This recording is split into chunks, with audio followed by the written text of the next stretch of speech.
Alors il est classique effectivement de présenter la biodiversité à travers les espèces parce que c'est ce qu'on voit le mieux, c'est plus facile pour des non-spécialistes d'entrer dans cet univers complexe de la diversité du vivant. Cependant, quand on commence à additionner les espèces, on additionne des choux et des carottes, d'abord c'est pas bien, on nous a toujours dit qu'il ne fallait pas additionner des choux et des carottes,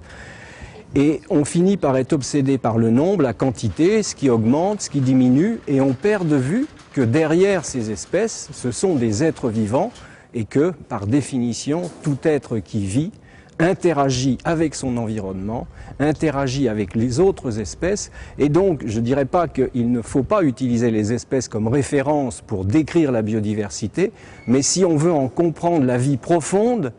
il faut bien réaliser que les espèces, ce ne sont pas des entités indépendantes les unes des autres. Ces espèces, d'abord, elles ont des relations de parenté. Quand on parle du chimpanzé, du gorille et d'Homo sapiens, ce sont trois primates et trois primates cousins qui ont un même descendant. Et ça, c'est vrai pour toutes les espèces. Donc, avec les additions et les soustractions, on oublie que les espèces ont des relations de parenté entre elles et des parentés qui remontent très loin. Le deuxième aspect dans les interactions, c'est aussi ces espèces, elles interagissent. Les unes mangent les autres, les unes coopèrent avec les autres. Et c'est ce jeu d'interaction qui a commencé tout au début du vivant, parce que vivre, c'est modifier son environnement, c'est interagir avec ce qui l'entoure, et c'est de proche en proche, comme ça, qu'on peut expliquer cette accumulation d'espèces au cours d'une histoire de 4 milliards d'années.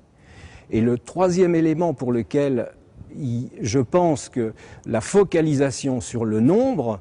on se projette, on regarde la nature, on compte ce qu'on y voit et on oublie quelque chose, c'est que dans ce réseau d'interaction, dans ces relations de parenté, je l'ai déjà dit, Homo sapiens, c'est-à-dire nous humains, on fait partie de la biodiversité, on en dépend, on participe à ce que j'appelle le tissu vivant de la planète.